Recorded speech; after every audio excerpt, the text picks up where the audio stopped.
This is a narration by D.F. Nicholson. The Human Aura, Astral Colors and Thought Forms by William Walker Atkinson. True occult knowledge gives you practical power and strength. Chapter 1. What is the human aura? The above question is frequently asked the student of occultism by someone who has heard the term but who is unfamiliar with its meaning. Simple as the question may seem, it is by no means easy to answer it, plainly and clearly in a few words, unless the hearer already has a general acquaintance with the subject of occult science. Let us commence at the beginning and consider the question from the point of view of the person who has just heard the term for the first time. The dictionaries define the word aura as any subtle invisible emanation or exhalation. The English authorities, as a rule, attribute the origin of the word to a Latin term meaning air, but the Hindu authorities insist that it had its origin in the Sanskrit root ar, meaning the spoke of a wheel, the significance being perceived when we remember the fact that the human aura radiates from the body of the individual in a manner similar to the radiation of the spokes of a wheel from the hub thereof. The Sanskrit origin of the term is the one preferred by occultists, although it will be seen that the idea of an aerial emanation indicated by the Latin root is not foreign to the real significance of the term. Be the real origin of the term what it may, the idea of the human aura is one upon which all occultists are in full agreement and harmony, and the mention of which is found in all works upon the general subject of occultism. So we shall begin by a consideration of the main conception thereof, as held by all advanced occultists, ancient and modern, omitting little points of theoretical variance between the different schools. Briefly, then, the human aura may be described as a fine, ethereal radiation or emanation surrounding each and every living human being. It extends from 2 to 3 feet in all directions from the body. It assumes an oval shape, a great egg-shaped nebula surrounding the body on all sides for a distance of 2 or 3 feet. This aura is sometimes referred to, in ordinary terms, as the psychic atmosphere of a person, or as his magnetic atmosphere. This atmosphere or aura is apparent to a large percentage of persons in the sense of the psychic awareness generally called feeling, though the term is not a clear one. The majority of persons are more or less aware of that subtle something about the personality of others, which can be sensed or felt in a clear though unusual way when the other persons are nearby, even though they may be out of range of the vision. Being outside of the ordinary range of the 5 senses, we are apt to feel that there is something queer or uncanny about these feelings of projected personality. But every person, deep in his heart, knows them to be realities and admits their effect upon his impressions regarding the persons from whom they emanate. Even small children, infants even, perceive this influence, and respond to it in the matter of likes and dislikes. But human testimony regarding the existence and character of the human aura does not stop with the reports of the psychic senses to which we have just referred. There are many individuals of the race, a far greater percentage than is generally imagined, who have the gift of psychic sight more or less developed. Many persons have quite a well-developed power of this kind, who do not mention it to their acquaintances for fear of ridicule, or of being thought queer. In addition to these persons, there are here and there to be found well-developed, clear-sighted, or truly clairvoyant persons, whose power of psychic perception are as highly developed as are the ordinary senses of the average individual. And the reports of these persons, far apart in time and space though they may be, have always agreed on the main points of psychic phenomena, particularly in regards to the human aura. To the highly developed clairvoyant vision, every human being is seen as surrounded by the egg-shaped aura of 2 or 3 feet in depth, more dense and thick in the portion nearest the body, and then gradually becoming more tenuous, thin, and indistinct as the distance from the body is increased. By the psychic perception, the aura is seen as a luminous cloud, a phosphorescent flame, deep and dense around the center, and then gradually shading into indistinctness toward the edges. As a matter of fact, as all developed occultists know, the aura really extends very much farther than even the best clairvoyant vision can perceive it, and its psychic influence is perceptible at quite a distance in many cases. In this respect, it is like any flame on the physical plane. It gradually fades into indistinctness, its rays persisting far beyond the reach of the vision, as may be proved by means of chemical apparatus, etc. To the highly developed clairvoyant vision, the human aura is seen to be composed of all the colors of the spectrum, the combinations of colors differing in various persons, and constantly shifting in the case of every person. These colors reflect the mental, particularly the emotional, states of the person in whose aura they are manifested. Each mental state has its own particular combination formed from the few elementary colors which represent the elementary mental conditions. As the mind is ever shifting and changing its states, it follows that there will ever be a corresponding series of shifting changes in the colors of the human aura. The shades and colors of the aura present an ever-changing kaleidoscopic spectacle of wonderful beauty and most interesting character. The trained occultist is able to read the character of any person, as well as the nature of his passing thoughts and feelings, by simply studying the shifting colors of his aura. To the developed occultist, the mind and character become as an open book to be studied carefully and intelligently.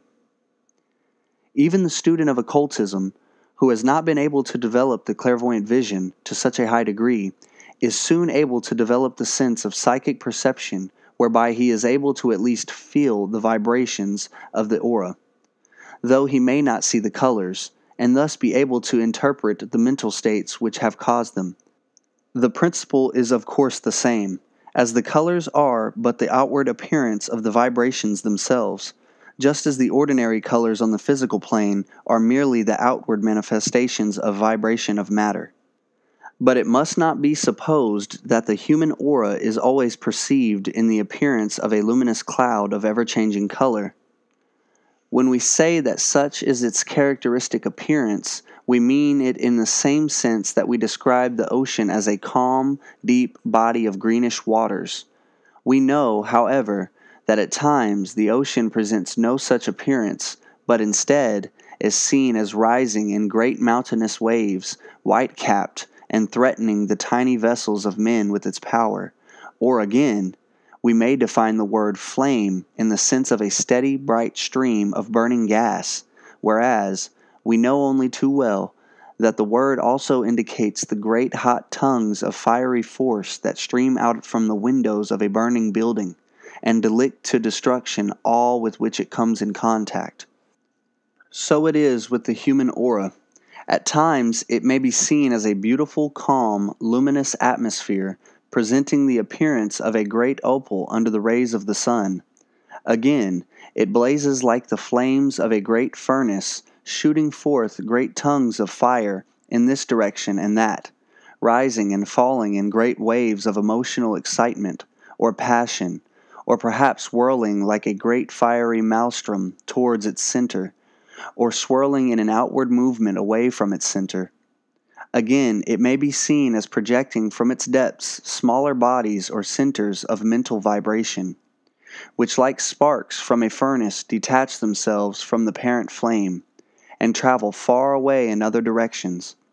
These are the projected thought forms of which all occultists are fond of speaking, and which make plain many strange psychic occurrences. So, it will be seen, the human aura is a very important and interesting phase of the personality of every individual. The psychic phase of man is as much the man himself as is the physical phase, the complete man being made up of the two phases. Man invisible is as much the real man as is man visible. As the finer forms of nature are always the most powerful, so is the psychic man more potent than the physical man. In this book, I speak of the human aura and its colors as being perceived by astral or clairvoyant vision, for this is the way in which it is perceived and studied by the occultist. The occult teaching is that, in the evolution of the race, this astral vision will eventually become the common property of every human being. It so exists even now, and needs only development to perfect it. But modern physical science is today offering corroborative proof, though the same is not needed by the occultist who has the astral vision, to the general public of the existence of the human aura. In Europe, especially, a number of scientists have written on the subject of the aura, and have described the results of the experiments in which the aura has been perceived and even photographed by means of fluorescent screens, such as are used in taking X-ray photographs, etc. Leading authorities in England, France, and still more recently in Germany have reported the discovery of a nebulous, hazy, radioactive energy or substance around the body of human beings. In short, they now claim that every human being is radioactive, and that the auric radiation may be registered and perceived by means of a screen composed of certain fluorescent material, interposed between the eye of the observer and the person observed. This aura, so discovered by the scientists, is called by them the human atmosphere, and is classified by them as similar to the radiations of other radioactive substances, radium, for instance. They have failed to discover color in this atmosphere, however, and know nothing, apparently, of the relation between auric colors and mental and emotional states, which are so familiar to every advanced occultist. I mention this fact merely as a matter of general interest and information to the student, and not as indicating, even in the slightest degree, any idea on my part that the old occult teaching, and the observed phenomena accompanying the same, regarding the human aura, require any proof or backing up on the part of material scientists. On the contrary, I feel that material science should feel flattered by the backing up by occult science of the new discovery of the human atmosphere. A little later on, material science may also discover the auric colors and announce the same to the wondering world as a new truth. Chapter 2. The Prana Aura. Many writers on the subject of the human aura content themselves with a description of the colors of the mental or emotional aura, and omit almost any reference whatsoever to the basic substance or power of the aura. This is like the play of Hamlet, with the character of Hamlet omitted. For, unless we understand something concerning the fundamental substance of which the aura is composed, we cannot expect to arrive at a clear understanding of the phenomena which arises from and by reason of the existence of this fundamental substance. We might as well expect a student to understand the principles of color without having been made acquainted with the principles of light. The fundamental substance of which the human aura is composed is none other than that wonderful principle of nature of which one reads so much in all occult writings, which has been called by many names, but which is perhaps best known under the Sanskrit term prana, but which may be thought of as vital essence, life power, etc.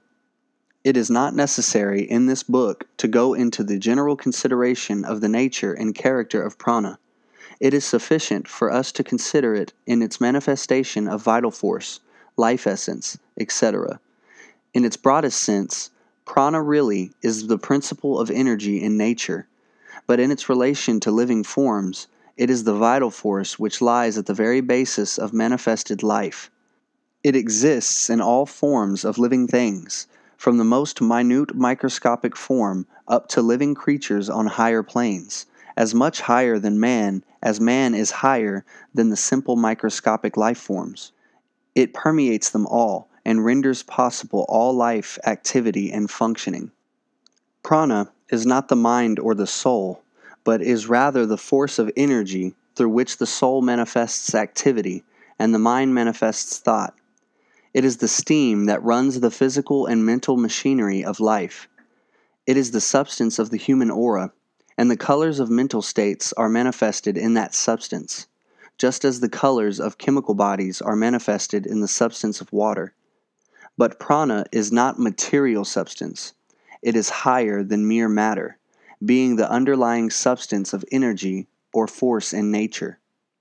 While it is true, as we have seen, that all auras are composed of the substance of prana, it is likewise true that there is a simple and elementary form of auric substance to which occultists have given the simple name of the prana aura in order to distinguish it from the more complex forms and phases of the human aura.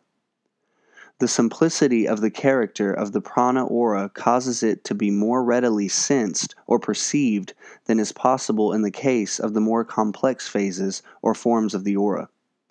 For whereas it is only the more sensitive organisms that can distinguish the finer vibrations of the mental and emotional aura, and only the clairvoyant sight which can discern its presence by its colors, almost any person, by a little careful experimenting, may become aware of the presence of the prana aura, not only in the way of feeling it, but in many cases of actually seeing it with the ordinary vision rightly directed. That which is known as the prana aura is of course the most simple form or phase of the human aura. It is the form or phase which is more closely bound up with the physical body, and is less concerned with the mental states. This fact has caused some writers to speak of it as the health aura, or physical aura, both of which terms are fittingly applied as we shall see, although we prefer the simpler term we have used here, i.e. the prana aura. For the prana aura does show the state of the health of the individual radiating it, and it also really contains physical power and magnetism which may be and is imparted to others. The basic prana aura is practically colorless, that is to say, it is about the color of the clearest water or a very clear diamond.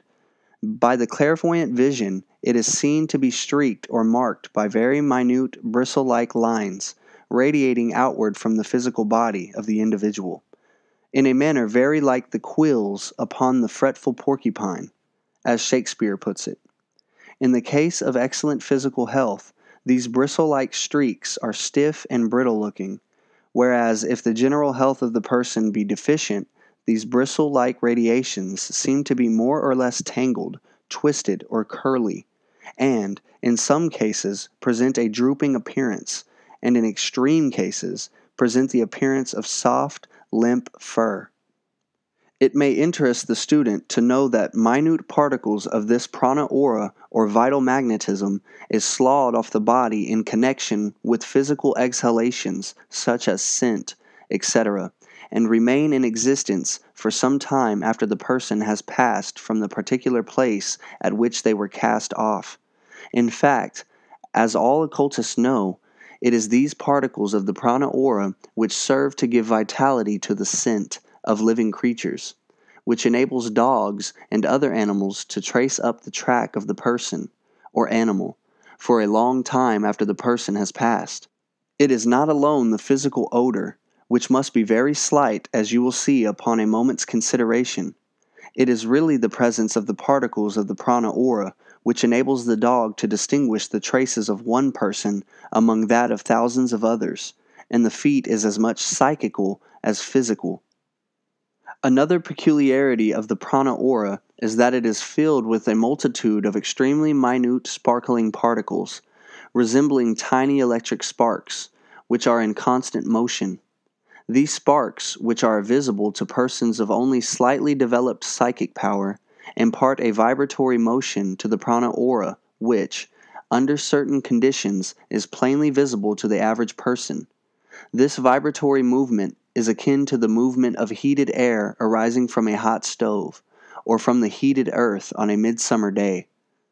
If the student will close his eyes partially until he peers out from narrowed lids, and then will closely observe some very healthy person sitting in a dim light, he may perceive this undulating, pulsing vibration extending an inch or two from the surface of the body. It requires some little knack to recognize these vibrations, but a little practice will often give one the key, and after the first recognition, the matter becomes easy. Again, in the case of persons of active brains, one may perceive this pulsating prana aura around the head of the person, particularly when he is engaged in concentrated active thought. A little practice will enable almost anyone to perceive faintly the dim outlines of the prana aura around his own fingers and hand, by placing his hand against a black background in a dim light, and then gazing at it with narrowed eyelids, squinting if necessary.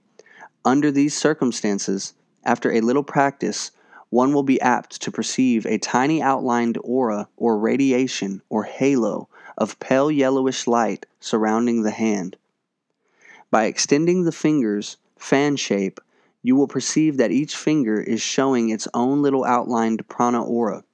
The stronger the vital force, the plainer will be the perception of the phenomenon. Often the prana aura in these experiments will appear like the semi-luminous radiance surrounding a candle flame or gas light. Under the best conditions, the radiation will assume an almost phosphorescent appearance. Remember, this is simply a matter of trained ordinary sight, not clairvoyant vision. This prana aura is identical with human magnetism, which is employed in ordinary magnetic healing.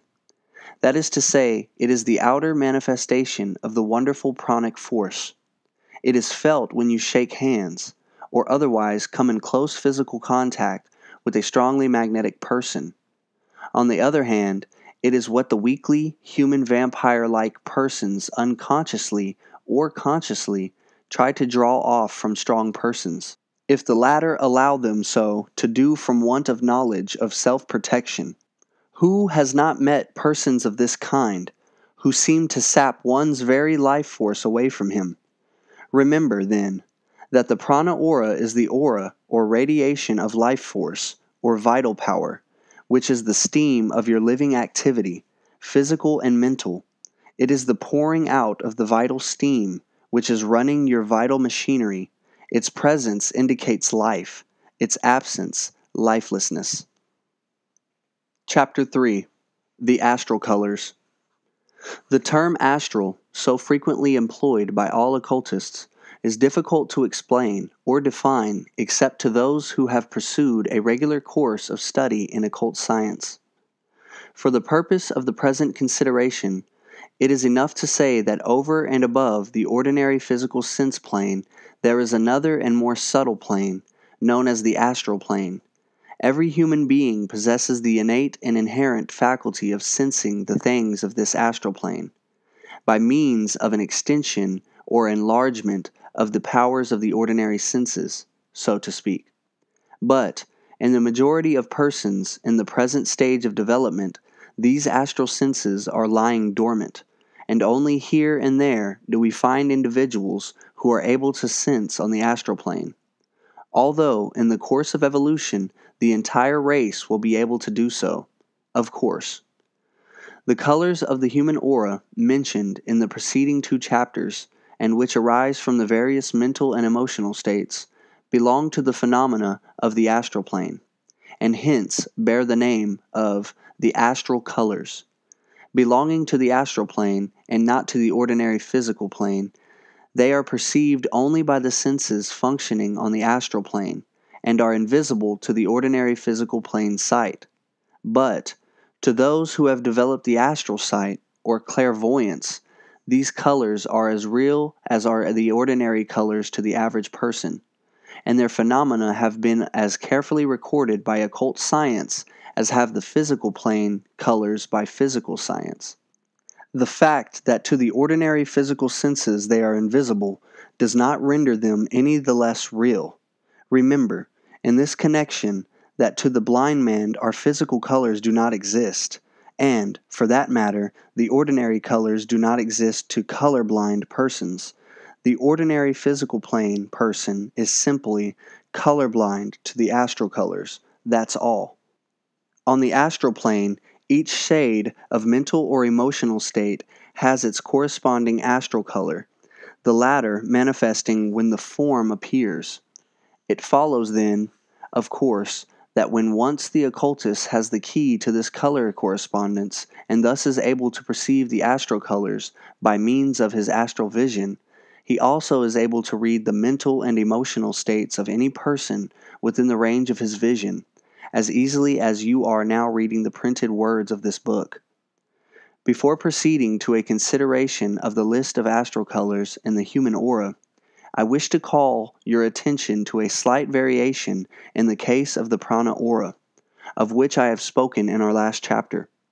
I have stated therein that the prana aura is colorless, like a diamond or clear water.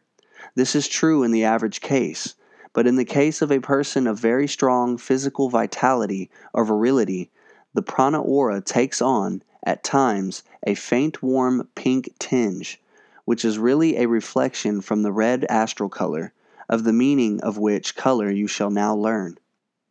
Like their physical plane counterparts, all the astral colors are formed from three primary colors, namely red, blue, and yellow. From these three primary colors, all other colors are formed.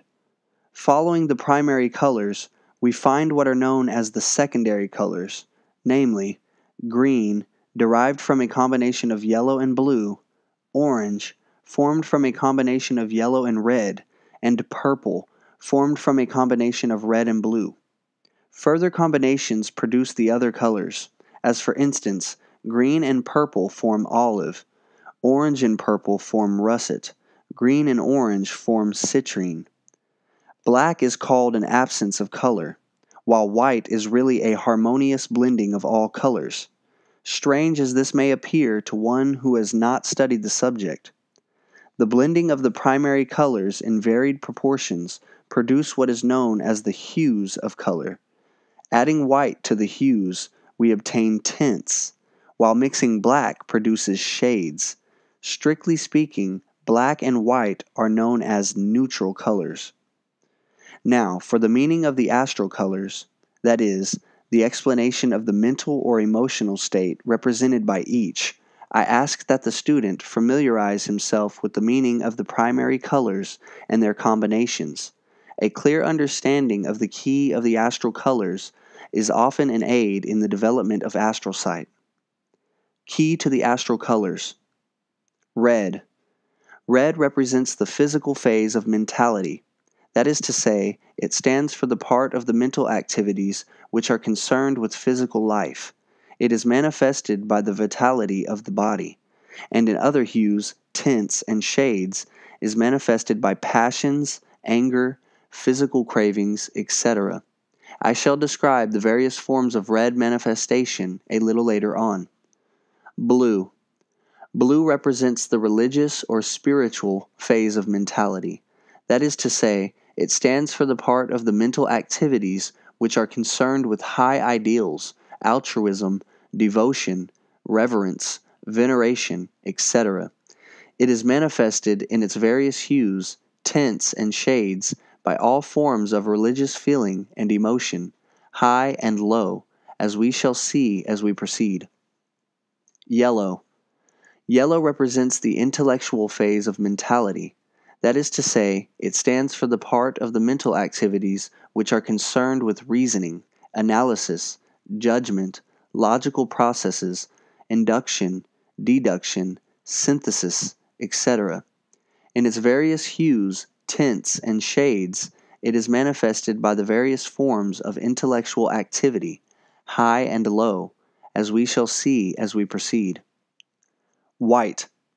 White stands for what occultists know as pure spirit, which is a very different thing from the religious emotion of spirituality, and which really is the essence of the all that really is. Pure spirit is the positive pole of being. We shall see the part played by it in the astral colors as we proceed. Black. Black stands for the negative pole of being, the very negation of pure spirit, and opposing it in every way. We shall see the part played by it in the astral colors as we proceed. The various combinations of the three astral primary colors are formed in connection with black and white, as well as by the blending of the three themselves.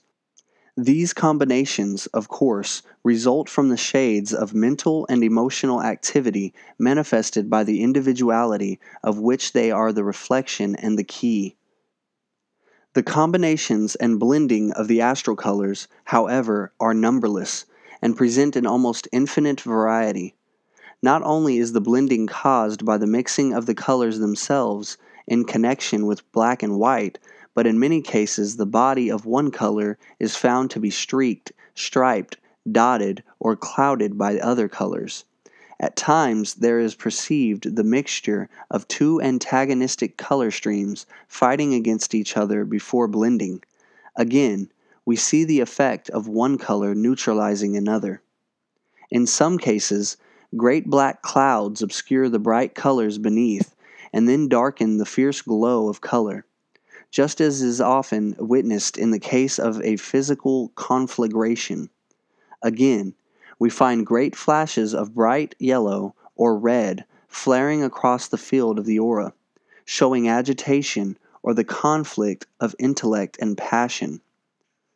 The average student who has not developed the astral vision is inclined to imagine that the astral colors in the human aura present the appearance of an egg-shaped rainbow, or spectrum, or something of that sort. But this is a great mistake. In the first place, the astral colors are seldom at rest, for all mental and emotional activity is the result of vibration, change, and rhythmic motion. Consequently, the colors of the aura present a kaleidoscopic appearance of constant change of color, shape, and grouping. A great electrical display, so to speak, constantly shifting, changing, and blending. Great tongues of flame-like emanations project themselves beyond the border of the aura, under strong feeling or excitement, and great vibratory whirls and swirls are manifested. The sight is most fascinating, although somewhat terrifying at first. Nature is wise in bestowing the gift of astral vision only gradually and by almost imperceptible stages of advance. There are many unpleasant as well as pleasant sights on the astral plane. Chapter 4. The Astral Colors Continued. Remembering always the significance of the three primary colors on the astral plane, let us consider the meaning of the combinations, shades, hues, and tints of these colors. The red group. In this group of astral colors seen in the human aura, we find strongly in evidence the clear bright red shade, similar to that of fresh, pure arterial blood as it leaves the heart, filled with pure material freshly oxygenated. This shade in the aura indicates health, life force, vigor, virility, etc., in pure and untainted form. The aura of a healthy, strong child shows this shade of color very plainly and strongly. Strong, pure natural emotions such as friendship, love of companionship, love of physical exercise, healthy clean sports, etc., are manifested by a clear clean shade of red. When these feelings become tainted with selfishness, low motives, etc., the shade grows darker and duller. Love of low companionship, unclean sports, or selfish games, etc., produce an unpleasant muddy red shade. A shade of red, very near to crimson, is the astral color of love, but the tint and shade varies greatly according to the nature of this form of emotional feeling. A very high form of love, which seeks the good of the loved one, rather than the satisfaction of one's self, manifests as a beautiful rose tint, one of the most pleasing of the astral tints, by the way. Descending in the scale, we find the crimson shade becoming darker and duller, until we descend to the plane of impure, sensual, coarse passion, which is manifested by an ugly, dull, muddy crimson of a repulsive appearance, suggesting blood mixed with dirty earth or barnyard soil. A peculiar series of red shades are those manifesting anger in its various forms, from the vivid scarlet flashes of anger, color, arising from what may be called righteous indignation, down the scale to the ugly flashes of deep, dull red, betokening rage and uncontrolled passion. The red of anger generally shows itself in flashes or great leaping flames, often accompanied by a black background, in the case of malicious hate, or by a dirty, greenish background when the rage arises from jealousy or envy. The color of avarice is a very ugly combination of dull, dark red and a dirty, ugly green.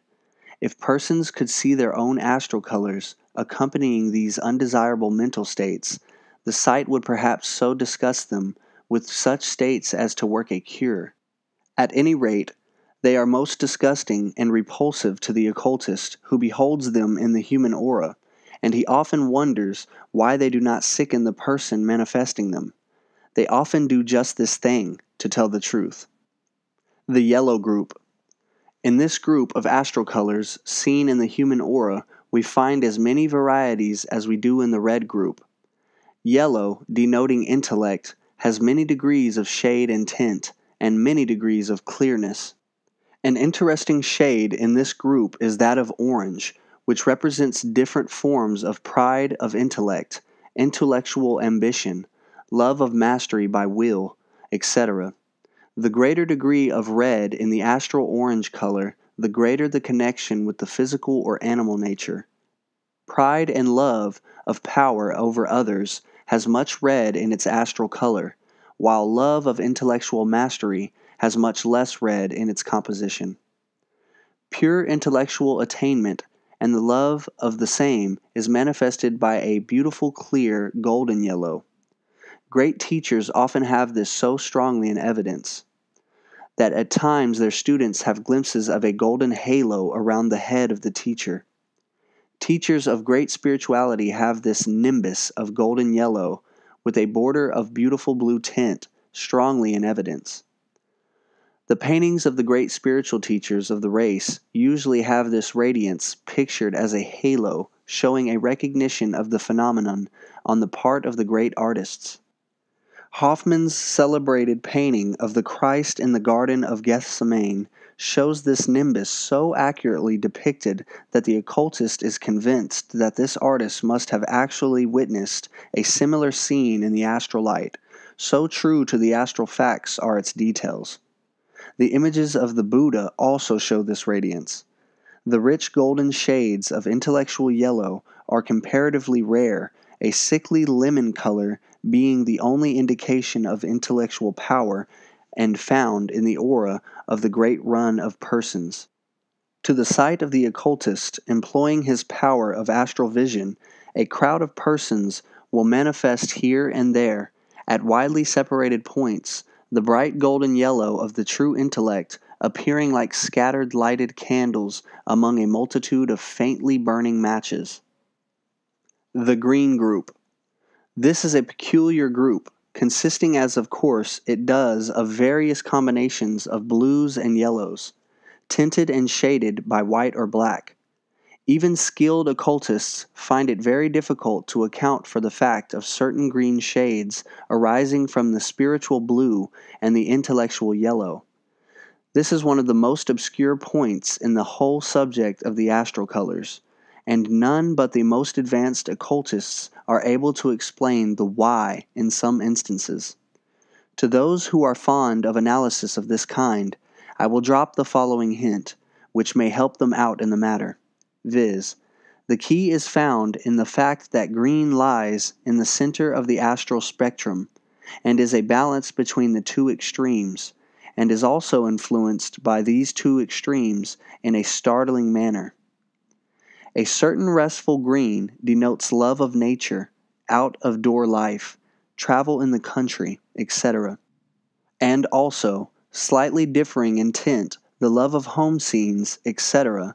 Again, a clear, beautiful lighter tint of green indicates what may be called sympathy, altruistic emotion, charity, etc. Again, illustrating variety in this group of astral colors, another shade of green shows intellectual tolerance of the views of others. Growing duller, this indicates tact, diplomacy, ability to handle human nature, and descending another degree or so blends into insincerity, shiftiness, untruth, etc. There is an ugly slate-colored green indicating low, tricky deceit. This is a very common shade in the colors of the average aura. I am sorry to say, finally, a particularly ugly, muddy, murky green indicates jealousy and kindred feelings, envious malice, etc. The blue group. This interesting group of astral colors represents the varying forms and degrees of religious emotion, spirituality, etc. The highest form of spiritual, religious feeling and thought is represented by a beautiful, rich, clear violet tint, while the lower and more gross phases of religious emotion and thought are represented by the darker and duller hues, tints, and shades until a deep, dark indigo is reached, so dark that it can scarcely be distinguished from a bluish black. This latter color, as might be expected, indicates a low superstitious form of religion, scarcely worthy of the latter name. Religion, we must remember, has its low places as well as its heights. Its garden grows the rarest flowers, and at the same time the vilest weeds. High spiritual feelings, true spiritual unfoldment, is indicated by a wonderfully clear light blue, of an unusual tint, something akin to the clear light blue of the sky on a cool autumn afternoon, just before sunset. Even when we witness an approach to this color in nature, we are inspired by an uplifting feeling as if we were in the presence of higher things. So true is this intuition regarding these things. Morality of a high degree is indicated by a series of beautiful shades of blue, always of a clear, inspiring tint. Religious feeling ruled by fear is indicated by a shade of bluish gray. Purple denotes a love of form and ceremony, particularly those connected with religious offices or regal grandeur of a solemn kind. Purple naturally was chosen as the royal color in the olden days. The brown group. The brown group of astral colors represents desire for gain and accumulation, ranging from the clear brown of industrious accumulation to the murky dull browns of miserliness, greed, and avarice. There is a great range in this group of brown shades, as may be imagined. The gray group. The group of grays represents a negative group of thought and emotions. Gray represents fear, depression, lack of courage, negativity, etc. This is an undesirable and unpleasant group. Black. Black, in the astral colors, stands for hatred, malice, revenge, and devilishness, generally. It shades the brighter colors into their lower aspects and robs them of their beauty. It stands for hate, also for gloom, depression, pessimism, etc. White. White is the astral color of pure spirit, as we have seen, and its presence raises the degree of the other colors, and renders them clearer. In fact, the perception of the highest degree of being known to the most advanced occultist is manifest to the highest adepts and masters in the form of the great white light, which transcends any light ever witnessed by the sight of man on either physical or astral plane. For it belongs to a plane higher than either, and is absolute rather than a relative white. The presence of white among the astral colors of the human aura betokens a high degree of spiritual attainment and unfoldment, and when seen permeating the entire aura, it is one of the signs of the master, the token of adeptship. Chapter 5. The Auric Kaleidoscope. As we have seen, the human aura is never in a state of absolute rest or quiet. Motion and change is ever manifested by it.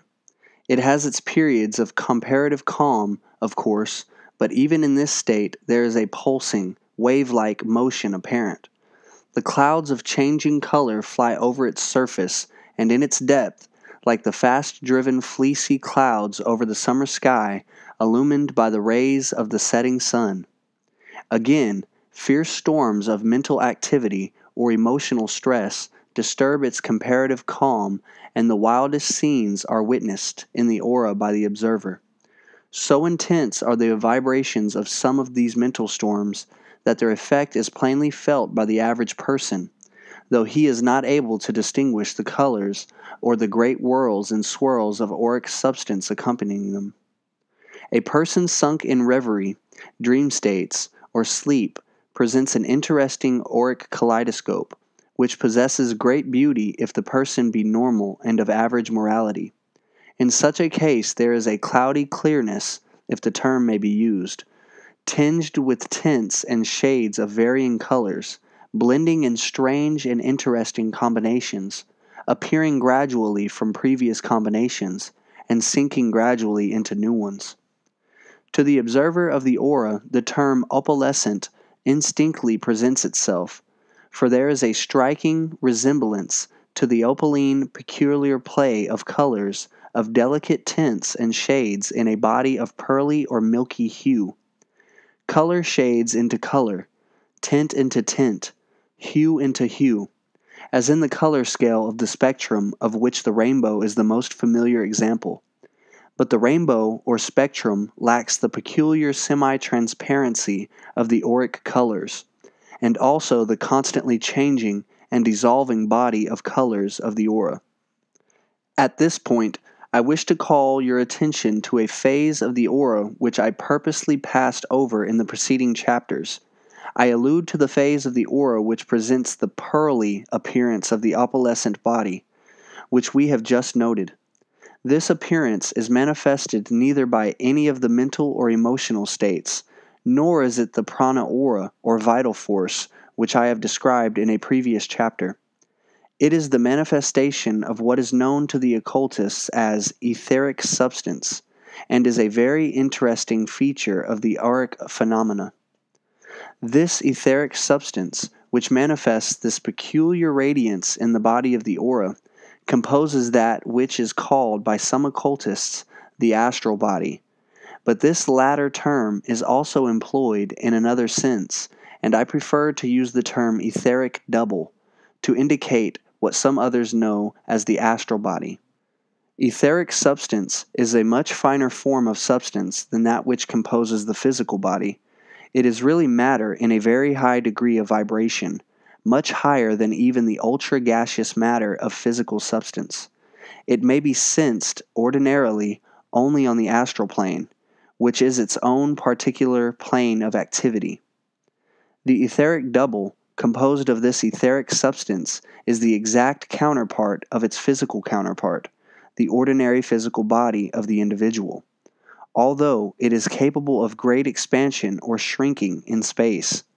Like the physical body, it radiates an aura, and this combining with the other forms of the auric body gives to it its peculiar pearly appearance, which is the background of its opalescence previously noted. The etheric double explains the phenomenon of spectral appearances or ghosts, for it persists for a time after death of the physical body, and under some conditions becomes visible to the ordinary sight.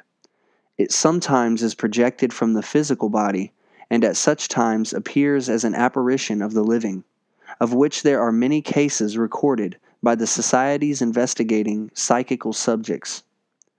The etheric double, or astral body, is referred to here, however, merely to explain the peculiar pearly tint of the background, or body, of the aura, in and through which the mental and emotional auric colors play and move.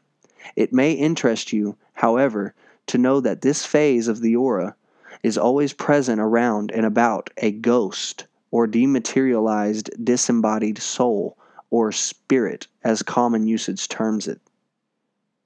The aura of the wide-awake person is, of course, far more active and more deeply colored than is that of the person in reverie, dream, or sleep.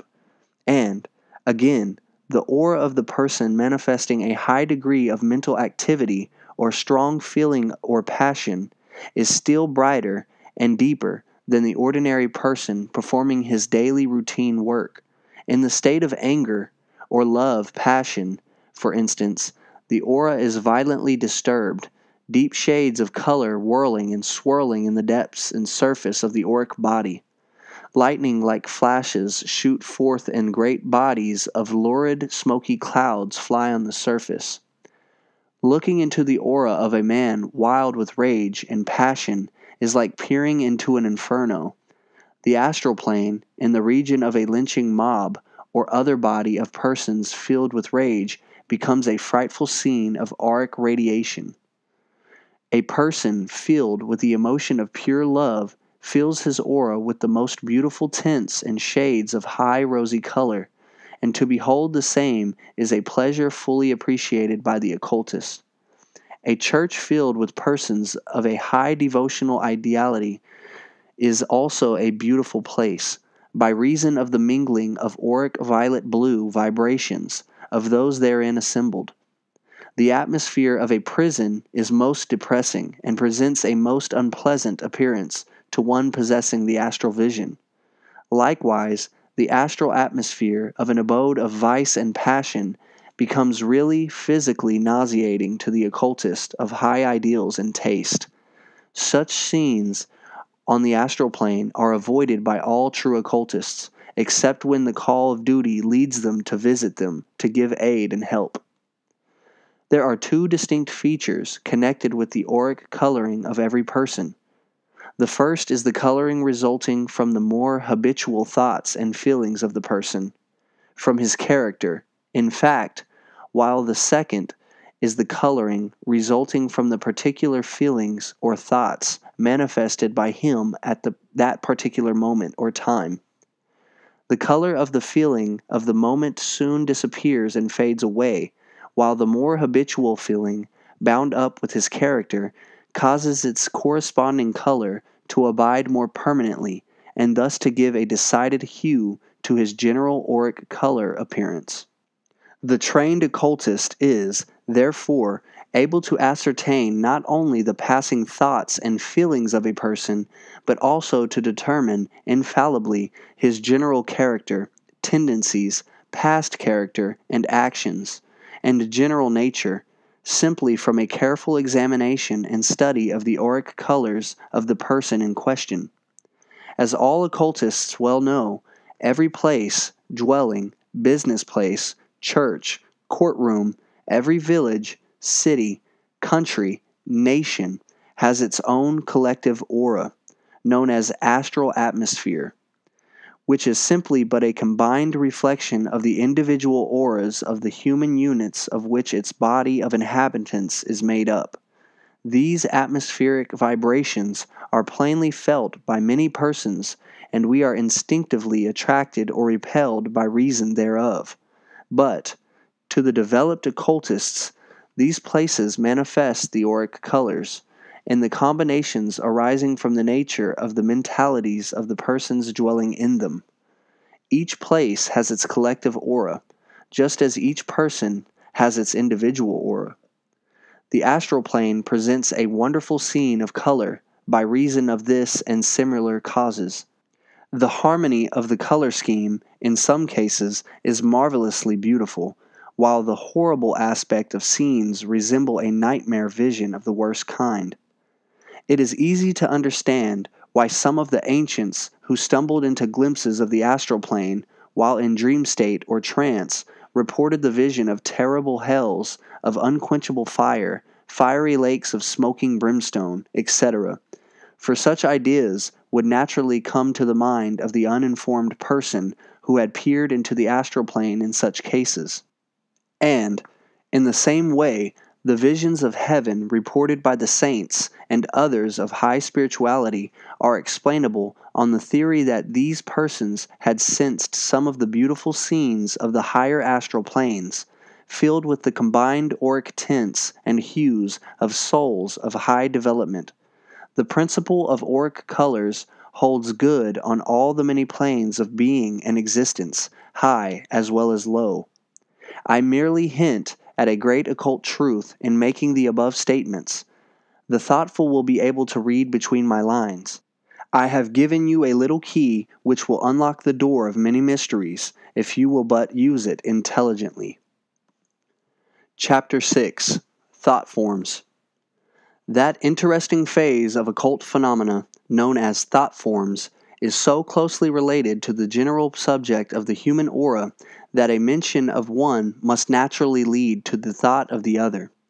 Thought forms are built up of the very material composing the aura, and manifest all of the general characteristics thereof, even to the auric colors. An understanding of the facts of the human aura is necessary for a correct understanding of the nature of the thought forms composed of the same substance.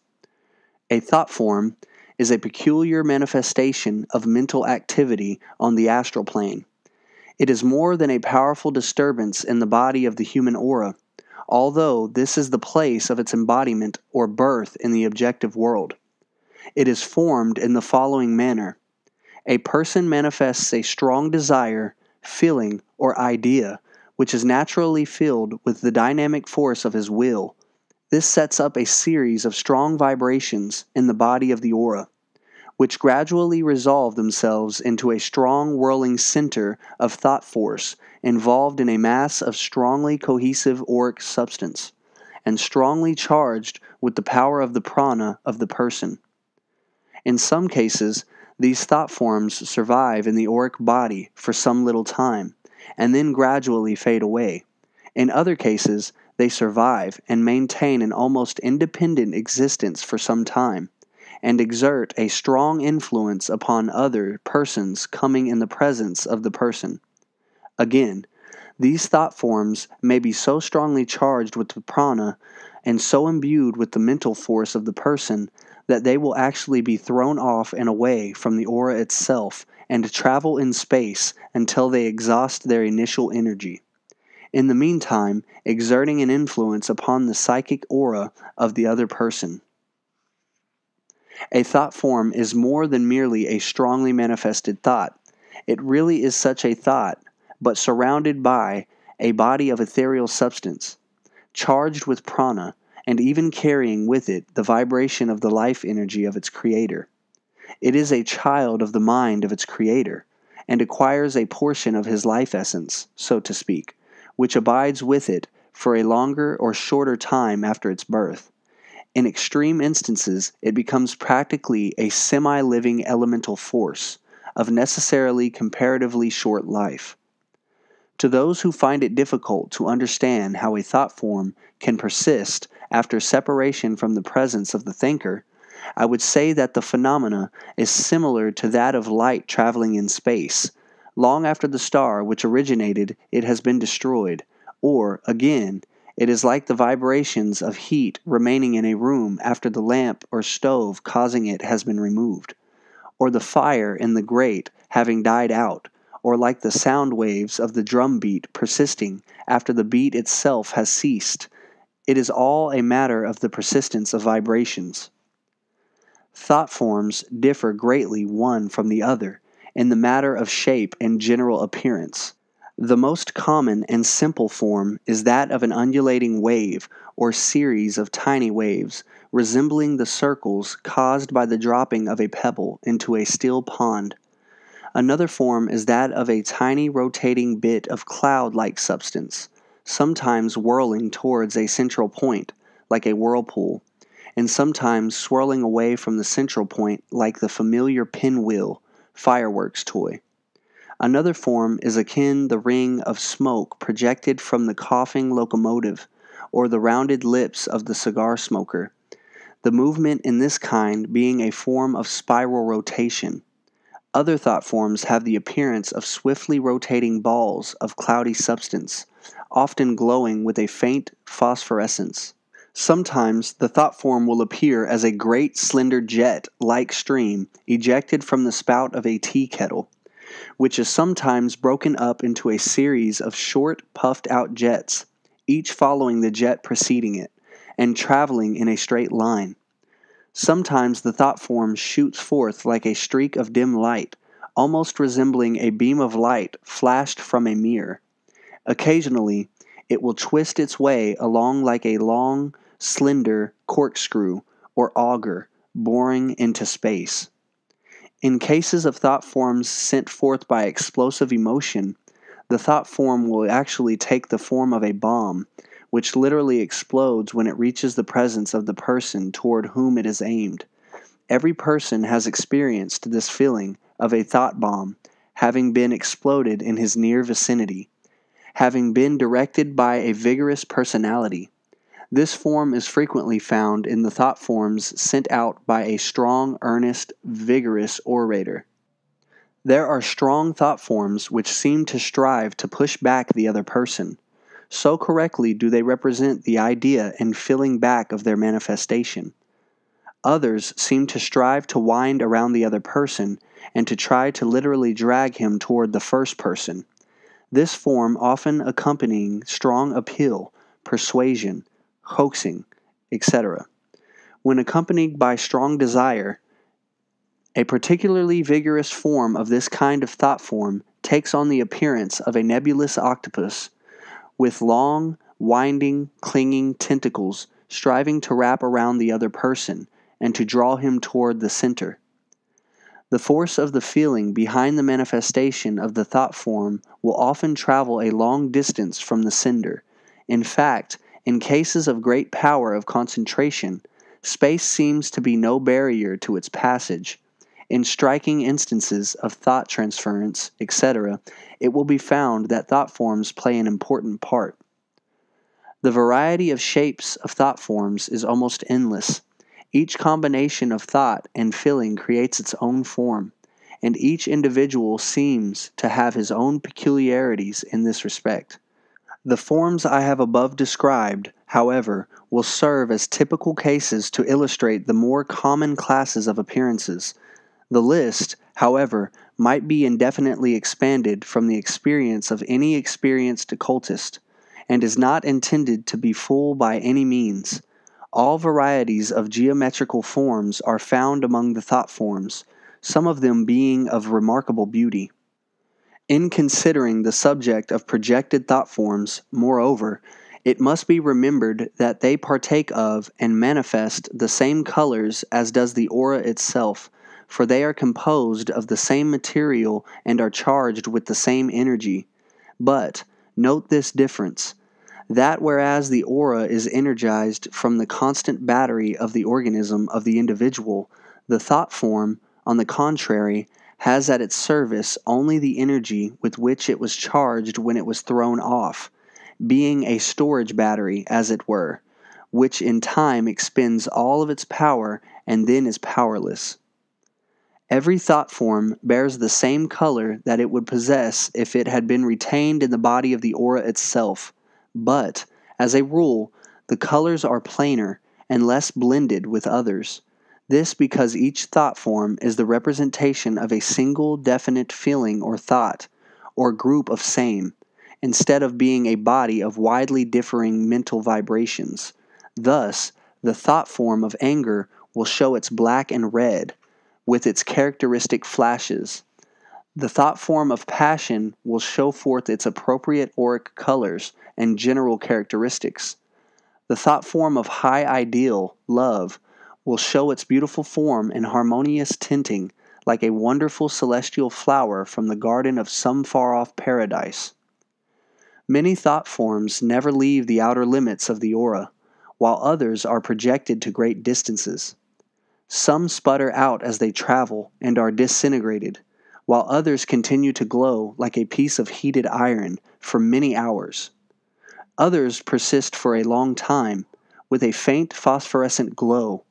A careful study of what has been said regarding the characteristics of the various feelings and emotions as manifested in the auric body will give the student a very fair general idea of what may be the appearance of any particular variety of thought form, for a general principle runs through the entire series of auric phenomena. An understanding of the fundamental principles will lead to an understanding of any of the particular varieties of the manifestation thereof. Finally, remember this. A thought form is practically a bit of the detached aura of a person, charged with a degree of his prana and energized with a degree of his life energy. So, in a limited sense, it really is a projected portion of his personality. Chapter 7. Psychic Influence of Colors. In all of nature's wonderful processes, we find many evidences of that great principle of action and reaction, which, like the forward and backward swing of the pendulum, changes cause into effect, and effect into cause, in a never-ending series. We find this principle in effect in the psychic relation of mental states and colors. That is to say, that just as we find that certain mental and emotional states manifest in vibrations, causing particular auric astral colors, so do we find that the presence of certain colors on the physical plane will have a decided psychic effect upon the mental and emotional states of individuals subject to their influence.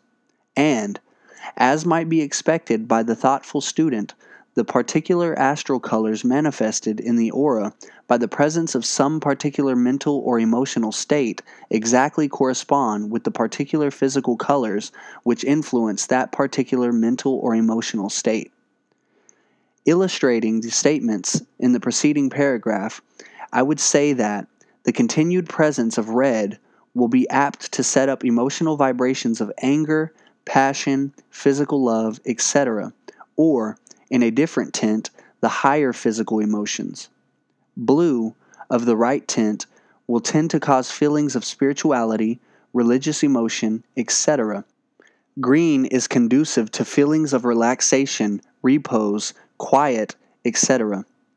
Black produces the feeling of gloom and grief, and so on.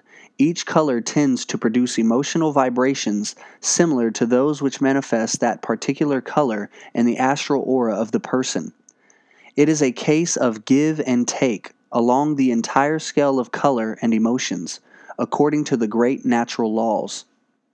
While the explanation of these facts is not known to the average person, nevertheless nearly everyone recognizes the subtle effect of color and avoids certain colors, while seeking certain others. There is not a single living human being but who has experienced the sense of rest, calm, repose, and calm inflow of strength when in a room decorated in quiet shades of green.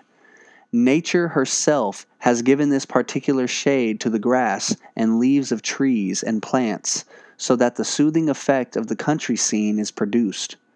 The aura of a person experiencing these feelings and yielding to them will manifest precisely the tint or shade of green which is shown on the grass and leaves around him.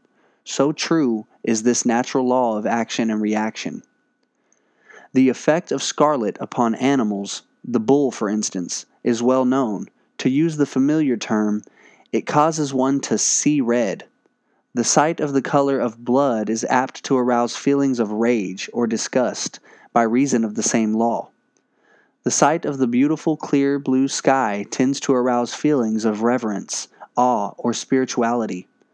One can never think of this shade of blue arousing rage, or red arouse feelings of spirituality. It is a well-known fact that in insane asylums, the use of red in decorations must be avoided, while the proper shades of blue or green are favored. On the other hand, the use of a proper red in certain cases will tend to arouse vitality and physical strength in a patient. It is not by mere chance that the life-giving blood is a bright, rich red color when it leaves the heart. When one feels blue, he does not have the impression of a bright or soft blue, but he really is almost conscious of the presence of a dull bluish gray, and the presence of such a color in one's surroundings tends to cause a feeling of depression. Everyone knows the effect of a gray day, in the fall or spring. Again, who does not know the feeling of mental exaltation coming from the sight of a day filled with golden sunshine, or from a golden sunset? We find proofs of this law of nature on all sides, every day of our lives. It is an interesting subject, which will repay the student for the expenditure of a little time and thought upon it. Speaking of the general class characteristics of the three primary groups of colors, all occultists, as well as many physiologists and psychologists, are agreed on the following fundamental propositions, viz., that red is exciting to the mind and emotions, yellow is inspiring and elevating, and intellectually stimulating, and blue is cool, soothing, and calming.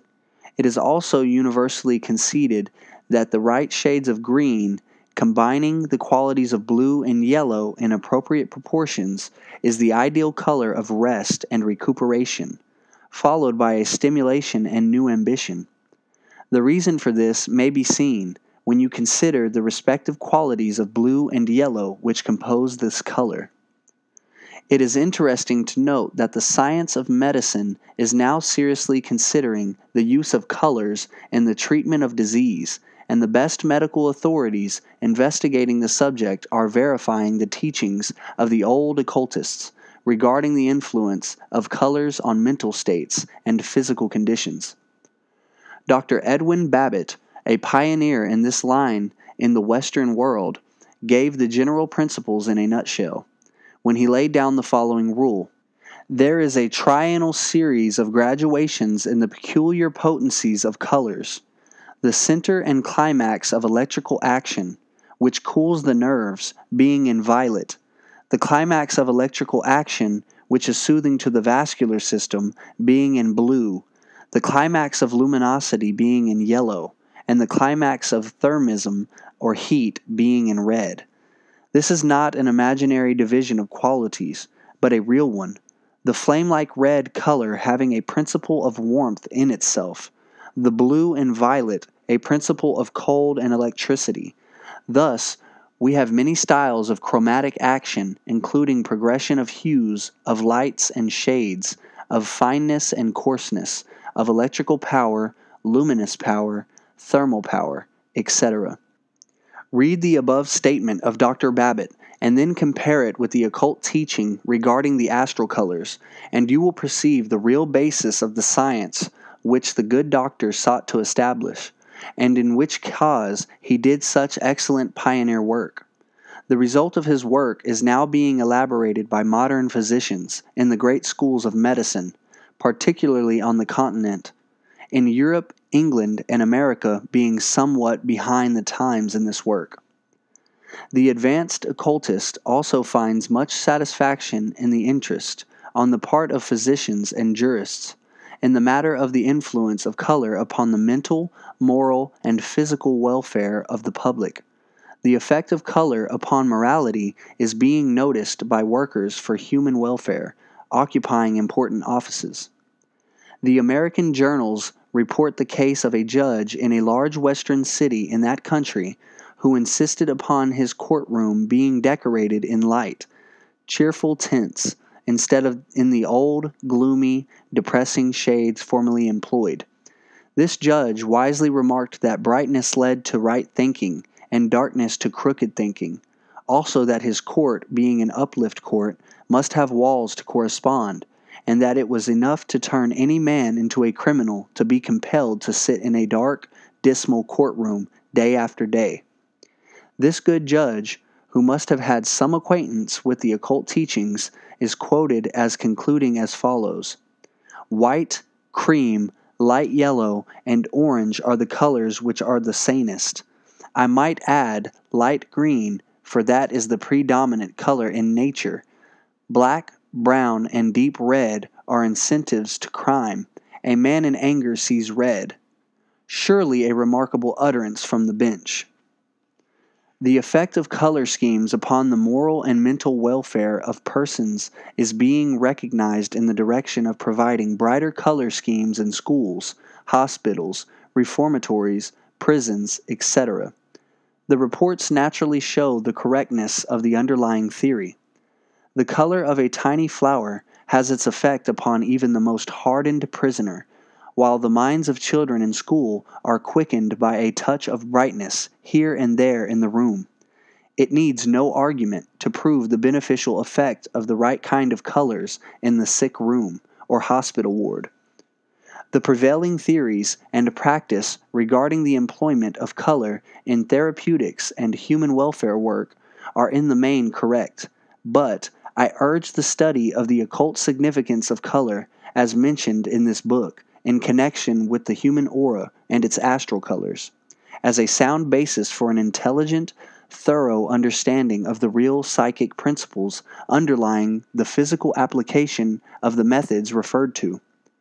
Go to the center of the subject, and then work outward. That is the true rule of the occultist, which might well be followed by the non-occult general public. Chapter 8. Auric Magnetism. The phenomenon of human magnetism is too well recognized by the general public to require argument at this time. Let the scientists dispute about it as much as they please. Down in the heart of nearly all of the plain people of the race is the conviction that there is a such thing. The occultists, of course, are quite familiar with the wonderful manifestations of this great natural force, and with its effect upon the minds and bodies of members of the race, and can afford to smile at the attempts of some of the narrow minds in the colleges to pooh-pooh the matter. But the average person is not familiar with the relation of this human magnetism to the human aura. I think that the student should familiarize himself with this fundamental relation in order to reason correctly on the subject of human magnetism. Here is the fundamental fact in a nutshell. The human aura is the great storehouse or reservoir of human magnetism, and is the source of all human magnetism that is projected by the individual toward other individuals. Just how human magnetism is generated is, of course, a far deeper matter, but it is enough for our purpose at this time to explain the fact of its storage and transmission. In cases of magnetic healing, etc., the matter is comparatively simple. In such instances, the healer, by an effort of the will, sometimes unconsciously applied, projects a supply of his pranic aura vibrations into the body of his patient, by way of the nervous system of the patient, and also by means of what may be called the induction of the aura itself. The mere presence of a person strongly charged with prana is often enough to cause an overflow into the aura of other persons, with a resulting feeling of new strength and energy. By the use of the hands of the healer, a heightened effect is produced, by reason of certain properties inherent in the nervous system of both healer and patient. There is even a flow of etheric substance from the aura of the healer to that of the patient, in cases where the vitality of the latter is very low. Many a healer has actually and literally pumped his life force and etheric substance into the body of his patient, when the latter was sinking into the weakness which precedes death, and has by doing so been able to bring him back to life and strength. This is practically akin to the transfusion of blood, except that it is on the psychic plane instead of the physical. But the work of the magnetic healer does not stop here. If he be well informed regarding his science, the educated healer, realizing the potent effect of mental states upon physical conditions, of mental vibrations upon the physical nerve centers and organs of the body, endeavors to arouse the proper mental vibrations in the mind of his patient. Ordinarily, he does this merely by holding in his mind the corresponding desired mental state, and thus arousing similar vibrations in the mind of the patient. This of itself is a powerful weapon of healing, and constitutes the essence of mental healing as usually practiced. But there is a possible improvement even upon this, as we shall see in a moment. The advanced occultist, realizing the law of action and reaction in the matter of the auric colors, turns the same to account in healing works as follows. He not only holds in his mind the strong feeling and thought which he wishes to transmit to the patient, but, fix this in your mind, he also pictures in his imagination the particular kind of color which corresponds with the feeling or thought in question. A moment's thought will show you that by this course he practically multiplies the effect. Not only do his own thought vibrations set up corresponding vibrations in the mind of the patient by laws of thought transference, but his thought of the certain colors will set up corresponding vibrations not only in his own aura and thence to that of the patient, but will also act directly upon the aura of the patient and reproduce the colors there, which, in turn will arouse corresponding vibrations in the mind of the patient by the law of reaction. The above may sound a little complicated at first reading, but a little analysis will show you that it is really quite a simple process, acting strictly along the lines of action and reaction, which law has been explained to you in preceding chapters of this book. The vibrations rebound from mind to aura, and from aura to mind, in the patient, something like a billiard ball flying from one side of the table to another, or a tennis ball flying between the two rackets over the net. The principle herein mentioned may be employed as well in what is called absent treatment, as in treatments where the patient is present by the laws of thought transference, not only the thought, but also the mental image of the appropriate astral color is transmitted over space, and then, impinging on the mind of the patient, is transmitted into helpful and health-giving vibrations in his mind. The healer of any school of mental or spiritual healing will find this plan very helpful to him in giving absent as well as present treatments. I recommend it from years of personal experience as well as that of other advanced occultists. Of course, the fact that the ordinary healer is not able to distinguish the finer shades of astral color by reason of his not having actually perceived them manifested in the aura, renders his employment of this method less efficacious than that of the developed and trained occultist. But nevertheless, he will find that, from the knowledge of the auric or astral colors given in this little book, he will be able to obtain quite satisfactory and marked results in his practice. The following table, committed to memory, will be of help to him in the matter of employing the mental image of the aura colors in his healing work. Table of healing colors. Nervous system. Cooling and soothing, shades of violet, lavender, etc. Resting and invigorating effect, grass greens. Inspiring and illuminating, medium yellows and orange.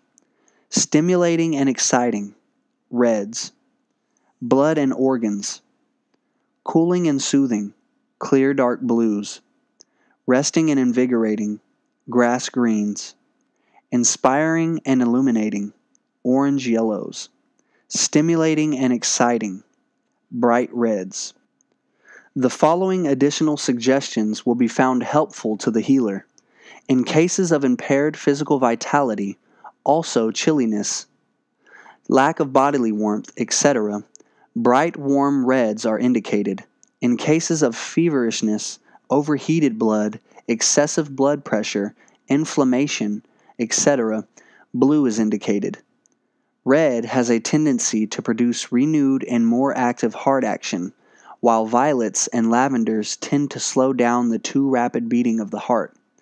A nervous, unstrung patient may be treated by bathing her mentally in a flood of violet or lavender auric color, while a tired, used-up, fatigued person may be invigorated by flooding him with bright reds followed by bright, rich yellows, finishing the treatment with a steady flow of warm orange color.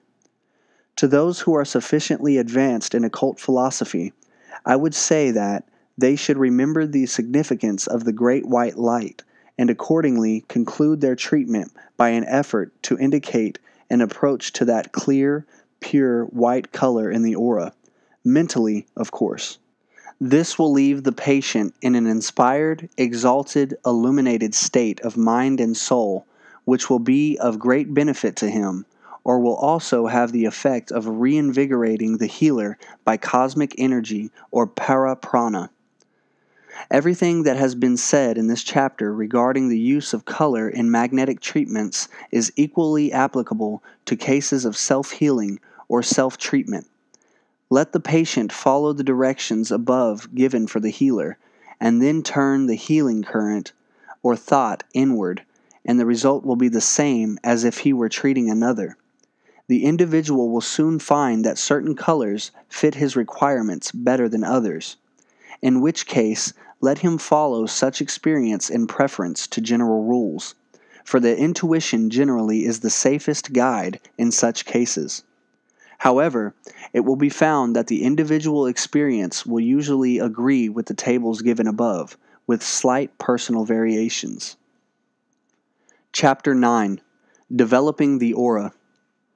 When it is remembered that the aura of the individual affects and influences other persons with whom he comes in contact, and is, in fact, an important part of his personality, it will be seen that it is important that the individual take pains to develop his aura in the direction of desirable qualities, and to neutralize and weed out undesirable ones.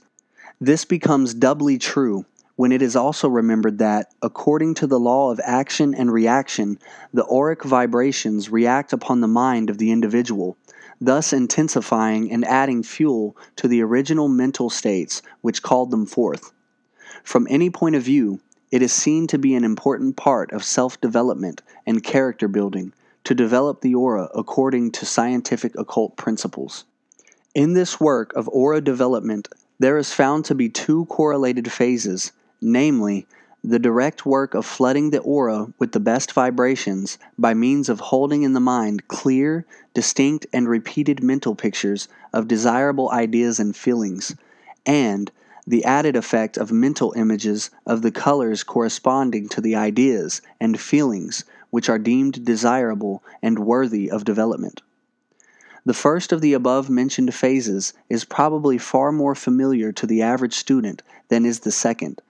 This from the fact that the average student is apt to be more or less familiar with the teachings of the numerous schools or cults which agree in the axiom that holding the thought tends to develop the mind of the individual along the particular lines of such thought. This is a correct psychological principle, for that matter, even when those practicing it do not fully understand the underlying facts. Mental faculties, like physical muscles, tend to develop by exercise and use, and in any faculty may be developed and cultivated in this way. Another teaching of these same schools is that the character of the thoughts so held by the individual affects other persons with whom he comes in contact, and, in a way, attracts to him objective things, persons, and circumstances in harmony with such thoughts. This also is in accordance with the best occult teaching, from which, of course, it was originally derived. I heartily endorse the facts of these teachings, and pronounce them fundamentally correct, and, in this connection, I may say that every healer may apply his own methods plus this teaching regarding the aura, and thus obtain greatly increased results. By the faithful, persevering holding in mind of certain ideas and feelings, the individual may flood his aura with the vibrations and colors of such ideas and feelings, and thus charge it with auric energy and power.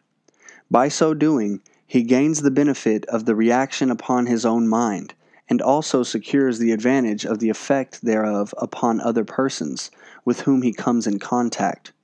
In this way, he not only builds up his individual character along desirable lines, but at the same time develops a strong, positive, attractive personality, which affects others with whom he comes in contact. I do not consider it necessary to go into details here regarding this phase of holding the thought, for, as I have said, the average student is already familiar with the rules regarding the same. In a nutshell, however, I will say that each individual is largely the result of the thoughts he has manifested, and the feelings which he has harbored. Therefore, the rule is to manifest and exercise the faculties you would develop, and inhibit or refrain from manifesting the ones you would restrain or control. Again, to restrain an undesirable faculty, develop and exercise its opposite, kill out the negatives by developing the positives. The mind produces thought, and yet it tends to grow from the particular portion of its own product, which you may choose to feed to it. For it not only creates thought, but also feeds upon it. So, finally, let it produce the best kind of thought for you, and then throw that back into the hopper, for it will use it to grind out more of the same kind and grow strong in so doing. That is the whole thing in a nutshell. The second phase of aura development, as above classified, however, is not likely to be familiar to the average student, for the reason that it is not known outside of advanced occult circles, and very little has been allowed to be taught regarding it. But the very reticence regarding it is a proof of its importance, and I strongly advise my students to give to it the attention and practice that its importance merits.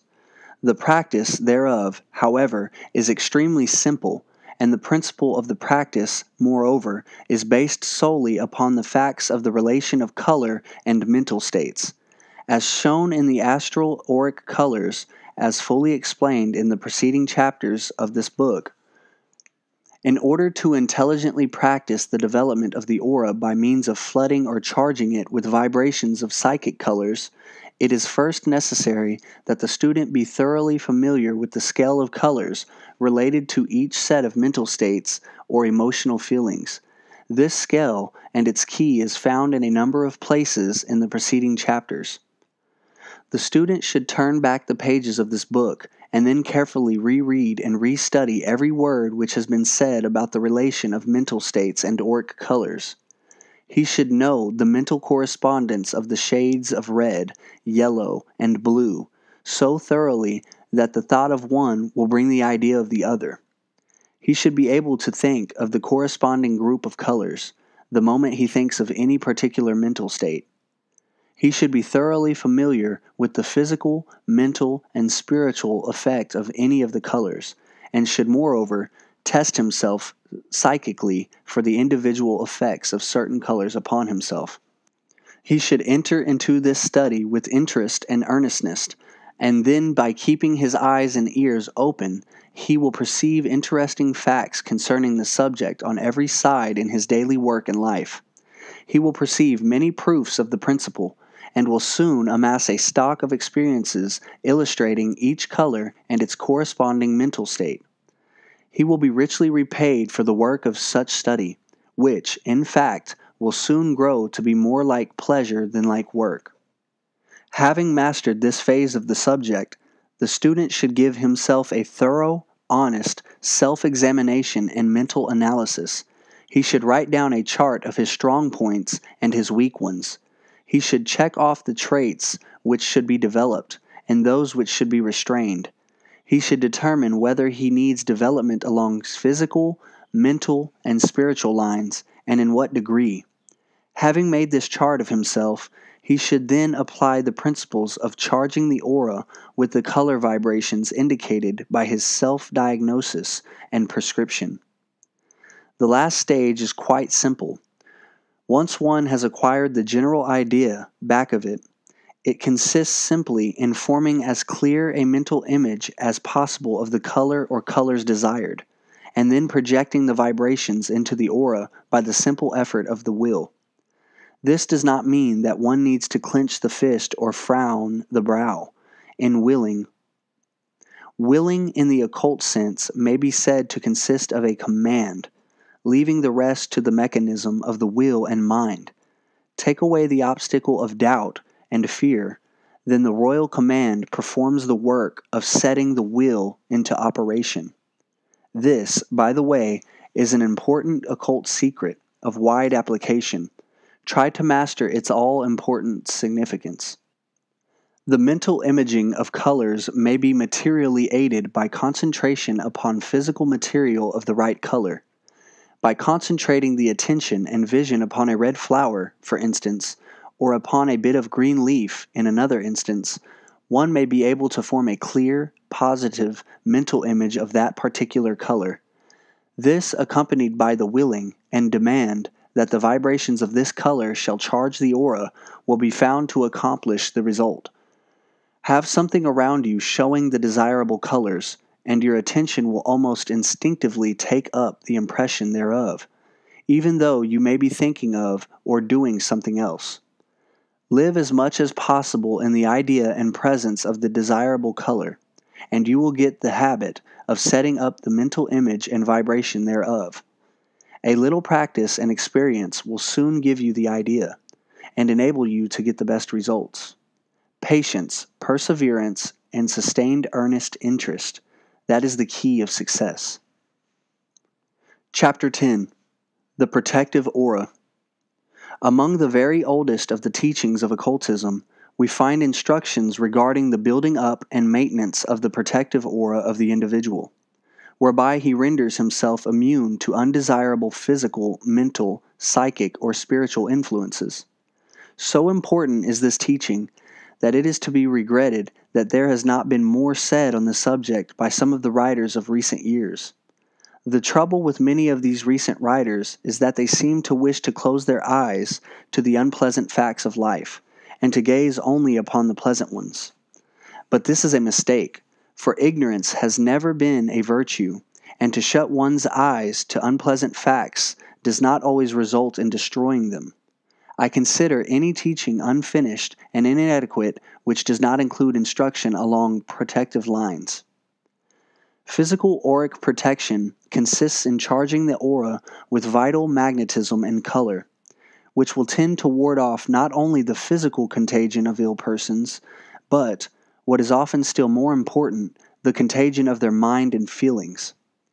The student who has really studied the preceding chapters will at once realize that this protection is afforded by filling the aura with the vibrations of health and physical strength, by means of the mental imaging of the life-preserving reds, and the exercise of the mind in the direction of thought of strength and power. These two things will tend to greatly increase the resistive aura of anyone, and enable him to throw off disease influences which affect others. The aura of the successful physician and healer in the presence of disease will invariably show the presence of the bright, positive red in the aura, accompanied by the mental vibrations of strength, power, and confidence, and the absence of fear. This, in connection with the auric circle, which shall be described presently, will be of great value to healers, physicians, nurses, etc., as well as to those who are brought into intimate contact with sick persons.